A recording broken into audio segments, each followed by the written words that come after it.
Welcome back to the Cossy channel. My name is Cossy. Welcome back to a brand new video. Arsenal's search for a new striker is about to come to an end. RB Leipzig have agreed to sell Benjamin Sesko for 70 million euros. Arsenal have been waiting for that asking price to drop, and it has finally dropped. Now, is the EUREOS price going to drop as well? Is this the right asking price for Benjamin Sesko? Can it even go below that? We're going to be discussing all in this video, but of course, this is very good news for Arsenal as we are trying to sign a centre forward, but we don't want to overpay. And we are being told that Arsenal wanted to pay about 70 million euros for Benjamin Sesko. The price has actually gone down. Let's discuss Benjamin Sesko. Let's discuss Victor EUREOS and potentially what could be the ripple effect of this move by RB Leipzig. Maybe Arsenal could even get Hugo Ekitike now, because when other clubs are looking at Leipzig and Leipzig are dropping their price,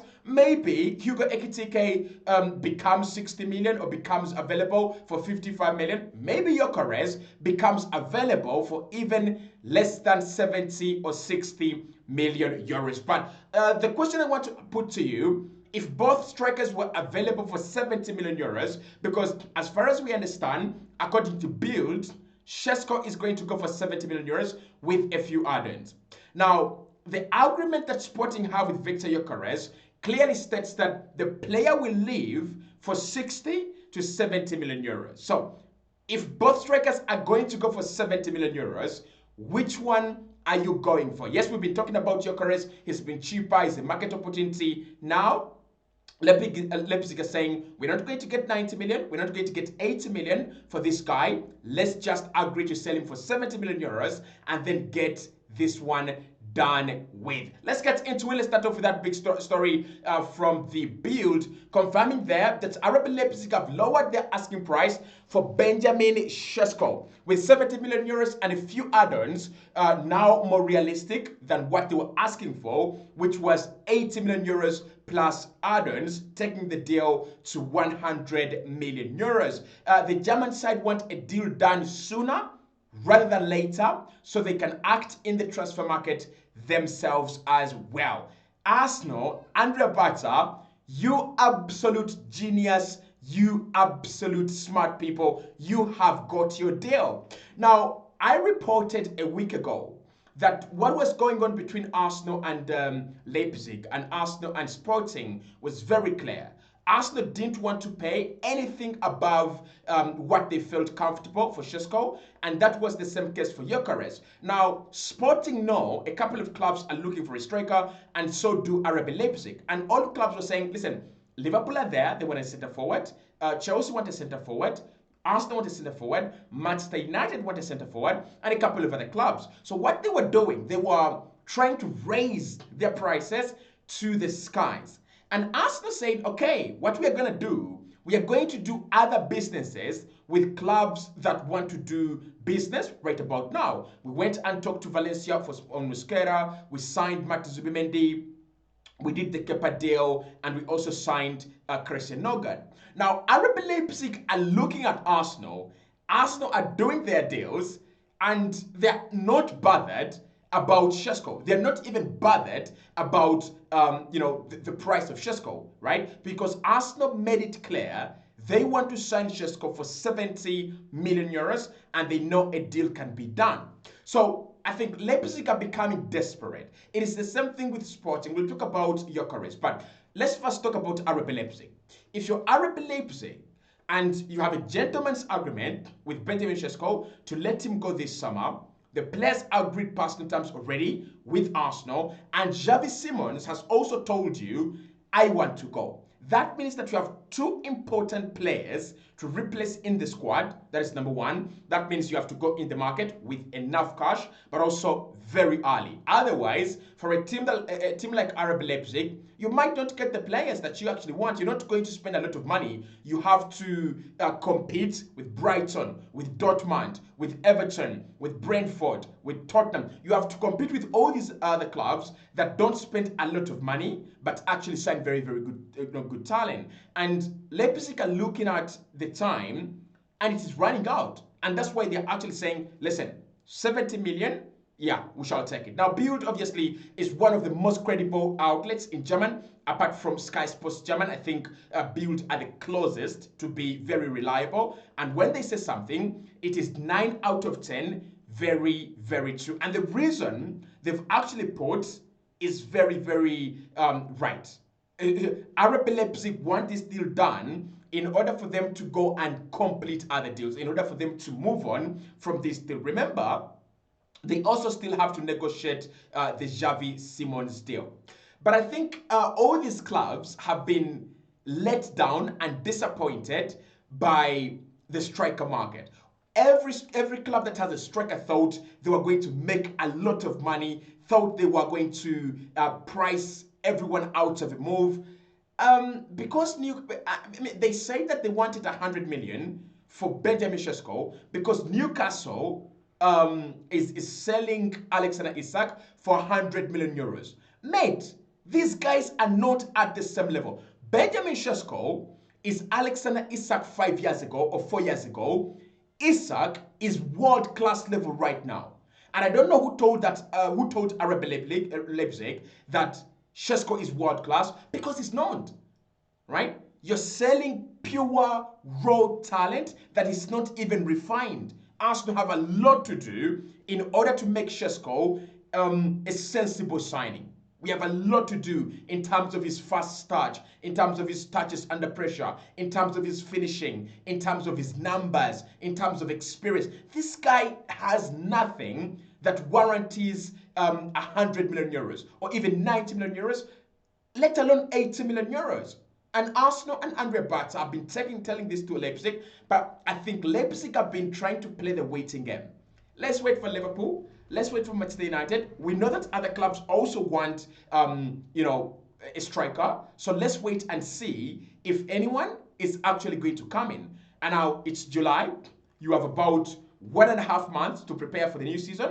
No other club is wanting Sesko. No other club is willing to pay 80 million euros, 90 million euros. There is no bidding war for Sesko, and now they have given up. Where we are right now, this is an internal decision that has been leaked by Bild. It should be communicated to the people that want to sign, or to all the clubs that want to sign Benjamin Sesko very soon, that 70 million euros will actually do the deal. Now, I remember asking you at the beginning of this video, is this the real value of Benjamin Sesko? In this crazy market, this value is okay. But back in the day, when Arsene Wenger signed Olivier Giroud, when Arsene Wenger signed Chamakh, when Arsene Wenger was signing the likes of Yaya Sanogo, Arsene Wenger is not giving you 70 million euros for your Benjamin Sesko. I mean, you're not going to tell him that the data team said he's going to be one of the best in the world. The data team do not manage Arsenal. The manager does. And Arsene Wenger, I tell you this, was never going to give you 70 million euros for Benjamin Sesko, right? You remember the talents that Wenger paid a lot of money for. Pierre-Emerick Aubameyang, established striker at Dortmund, and he came in and did the job. That was about 60 million. Yes, Alexander Lacazette cost a bit as well, and he flopped, but Lacazette was well proven, and he had proven beyond reasonable doubt that he was the next Benzema. Things just didn't work out for him in the Premier League. But for me, this is the real valuation in today's market, in today's money, for Benjamin Sesko, right? This is a player that is not experienced. He's like 21, right? 21, he's come from the German Bundesliga, and then before that, he was in the Austrian Bundesliga. There is nothing there. Like, it is not the same as an Alexander Isak who's coming from Real Sociedad and then Newcastle. It's not the same. It's not the same like if Arsenal wanted to sign Prime Watkins, right? Championship, then Aston Villa, and then Arsenal. That would have cost a lot of money, right? It's not the same like you're trying to sign Harry Kane from Tottenham. Premier League proven. So this guy doesn't have any kind of experience. Okay, he does have some experience playing in the German Bundesliga, and the Bundesliga is one of the best 5 leagues in the in Europe. But that doesn't guarantee you anything. That doesn't really mean that you're 100 million. Again, this is not an imaginable talent. This is not an immense talent. His talent is not unprecedented. His talent is not one of those where we can say it's written in the stars. It has never been seen before. Blah blah blah blah, and all the buzzwords. No, Sesko is an average player, an average talent that can be transformed into a good striker at best. And when I say can be transformed into a good striker, I am not going to be mad if Arsenal signs Sesko and he doesn't score 30 goals. If he scores 18, 19, I will be satisfied. 18, 19 in the Premier League alone, I'll be satisfied. And if he goes on to score about 26 or 27 in all competitions, I will be more than happy with such a signing. Okay? So this is not an imaginable talent. And for 70 million euros, regardless of the competition on the market, that is a good deal for RB Leipzig. Then you look at the numbers. And this is what I've been saying, guys. RB Leipzig thought Arsenal were desperate. And big up to you, Andrea Bata. What Andrea Bata has shown these guys is that if you don't comply, we're having agreements with EUREOS, right? And he has shown the same thing to Sporting. If you don't reduce your price, we're having agreements with Benjamin Sesko. So it was the race between Sporting and it has been a race between Sporting and Leipzig. Who drops their price first? Because both players want to sign for Arsenal. And Leipzig have actually given in. So for me, I look at the numbers of this guy and I'm like, 16 goals. He doesn't. Yes, 16 goals at his age, right? It's impressive. But we have seen better. The market and football have been ruined by Erling Braut Haaland. Because Haaland is 16 goals, Haaland has flopped, right? So if you're not giving me monstrous numbers like Erling Haaland, then I'm not paying monstrous money. I'm not paying a king's ransom for a guy that is scoring 10, 20 goals, to be honest, right? So his numbers don't warrant 100 million euros. And his numbers, for me, his numbers are 50 million euros. 50 million euros at best. If Arsene Wenger was to negotiate this deal, the numbers of Sesko are 50 million euros in today's money. And finally, he's not played in the EPL. We don't know whether he comes into the Premier League and he flops. So, with all those factors put together, we are buying raw talent. That is what Arsenal are getting. Raw talent and speculation that there is a possibility that this guy will be one of the best in the world at some point in time. We have been told that he's got the basics and the fundamentals. He's tall, he jumps so high, he runs so quickly. But we are, the same lunatics that are saying that Sesko is quick are the same pricks that are saying that EUREOS doesn't have space to run into in the Premier League. Oh no, he can't score goals in the Premier League. You don't have a lot of time and a lot of space to run into in the Premier League. What about Sesko? I thought Sesko was a speed merchant as well, right? So the thing I love about Sesko though is the ability in the air and his box presence. Those two things, he is an upgrade on Kai Havertz. But in terms of pressing, Kai is better. In terms of, hold-up play, Kai is still better. In terms of ball progression and allowing Arsenal to move high up the pitch a little bit quicker, Sesko is miles better than Kai Havertz. So we're getting some advantages if Arsenal sign him, and for me, for the right price. Now, what does this mean for Victor EUREOS, Sporting, and the other strikers around? Well, it's not looking good, right? It's not looking good because now it puts us at this level. Both of them, EUREOS and Sesko, are going to cost 70 million euros as per the time of recording. By the time I upload this video, maybe it has changed. Maybe we are looking at a drop in price by Sporting. But as per time of recording, right, we are looking at 70 million euros for EUREOS and 70 million euros for Sesko. Now, Arsenal could even hit two birds with one stone. We might see Sporting reduce their asking price slightly. And this is because if you're competing with Sesko, who's younger and is in the German Bundesliga, and you're having an older player in the Portuguese league, we might see this guy go for 45 million euros.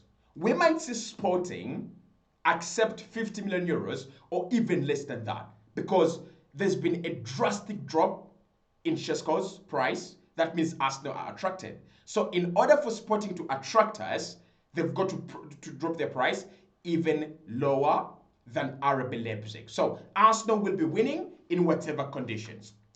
But I can also see the price of other strikers drop around Europe. Ekitika maybe from 100 to 70 as well.